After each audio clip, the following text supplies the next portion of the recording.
Today I'm going to be giving you a closer look at this monstrosity of a stand mixer.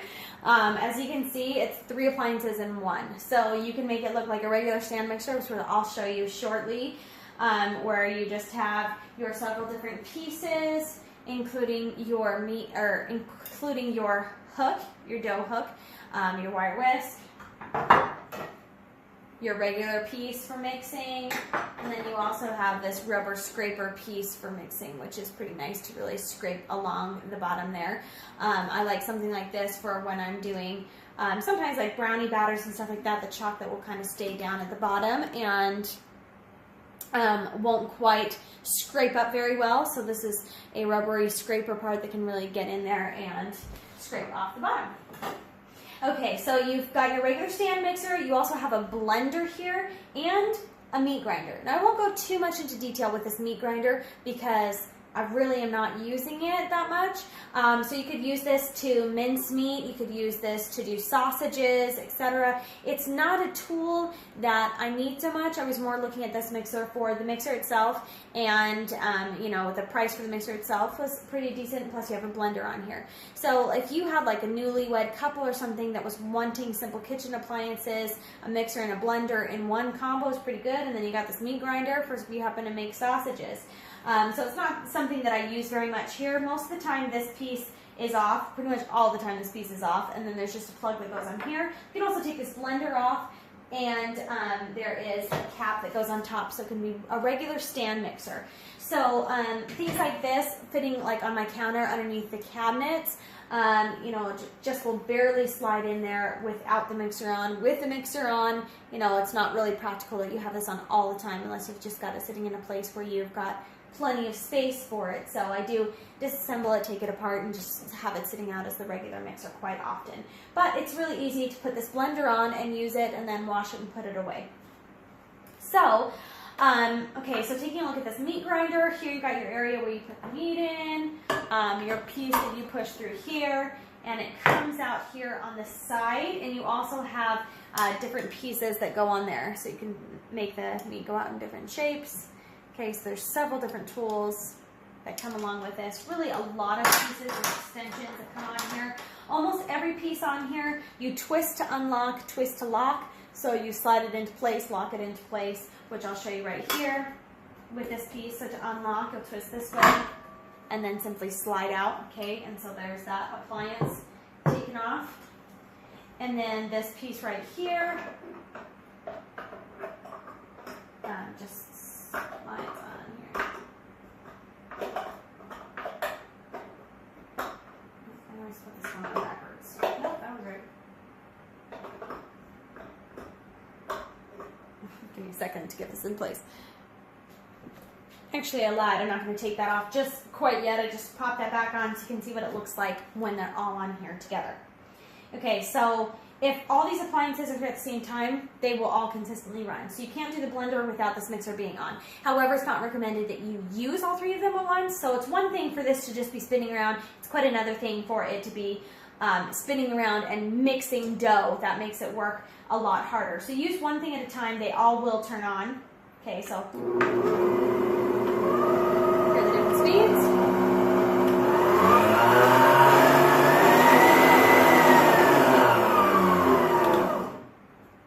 Then you also have a pulse.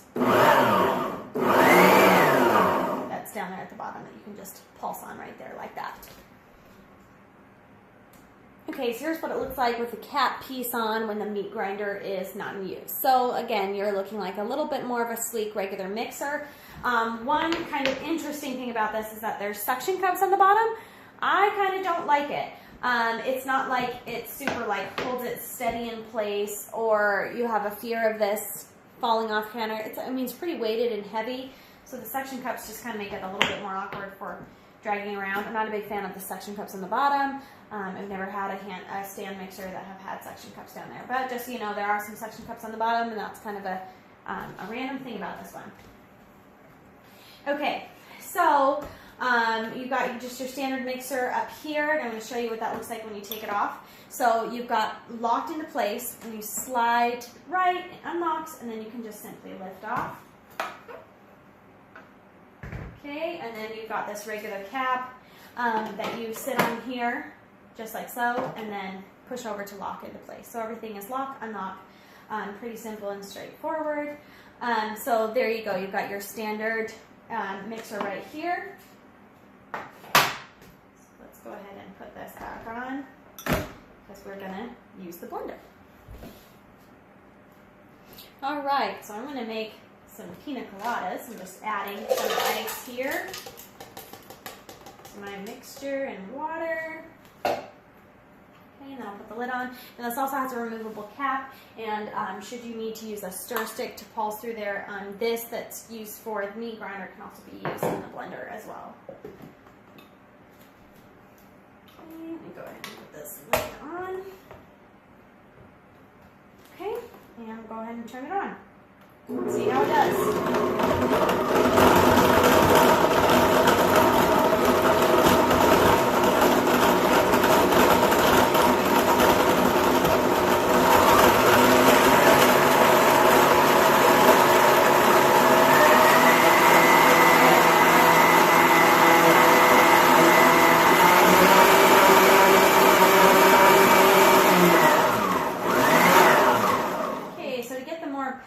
Blend there, you do kind of need to turn the speed up, as you can see there, for really to get that ice going. Okay, and then you just lift it off. And let's take a look at the consistency we got in here. Grab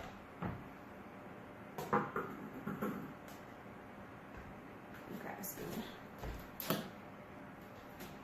Okay, so I was kind of worried, you know, how well this mixer was going to fare. It's not the most powerful mixer and doesn't have the greatest blade, but for being attached to a stand mixer, you know, it does its job. It certainly blended up my ice and my pina coladas here, no problem. So that worked out well. I will say for this mixer, there are a lot of, I mean, it's heavy duty and nice. There are a lot of plastic pieces on it, however. Not a whole lot of it is metal. You see a lot of plastic, which differs, say, from like a KitchenAid that has a lot of metal pieces and is very, very heavy. But I mean, it seems to work quite well, and I don't feel like it's overheating or really laboring too much. Okay, so let's take a look at the mixer part. So this is pretty nice. You just pop this back. It's got a little lever that you can extend off. Now you do have a nice cover here. The advantage to this one, how it varies from, say, my KitchenAid, is that I do have a cover on it, but things splash out constantly and the cover doesn't sit right on top. It's nice that this plastic cover sits right on top. So if you want to use that spill guard, there's plenty of room for you to dump in materials right here in this little section opening.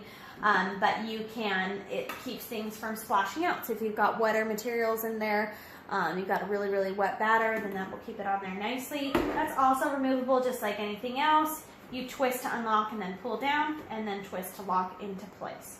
Okay, and then the bowl, same thing, twist to unlock. You obviously have to tilt it backwards, and it's off, so it's easy for you to scrape out your batter, things like that, wash it, and then pop it back on.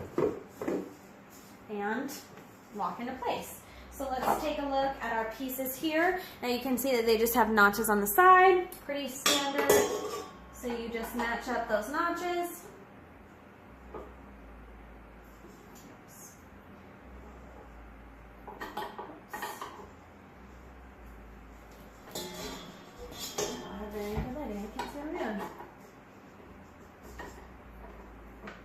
Okay, so you just match them up, push it up into place, and then slide it until it locks there. And then, of course, you will twist it to unlock.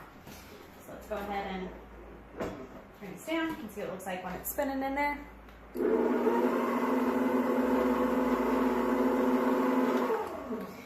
Let's change my camera so you can see it. Okay.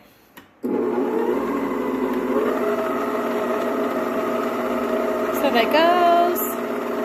It does get pretty close to the bottom there, not so it's scraping against, but so that it is evenly mixing. So it looks like it's at a good level there. Okay. And then of course you've got all of your attachments that go on there.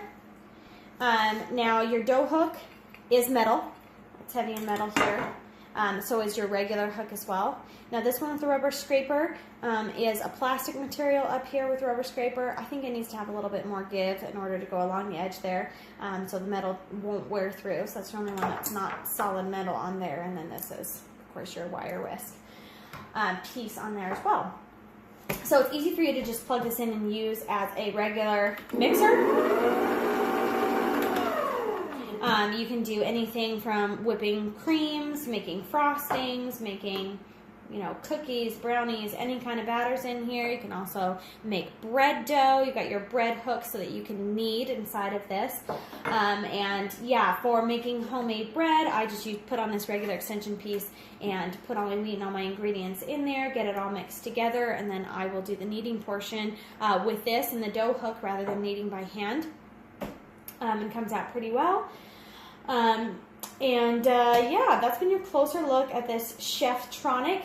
Now you've got a lot of gadgets all in one with this. It kind of looks like a big old monster when you've got all those pieces in place. And you can do a lot of different things with it, right? With that meat grinder, the mixer, and the blender all in one. It's kind of convenient that you've got that blender that you can just pull out and slap on top of here.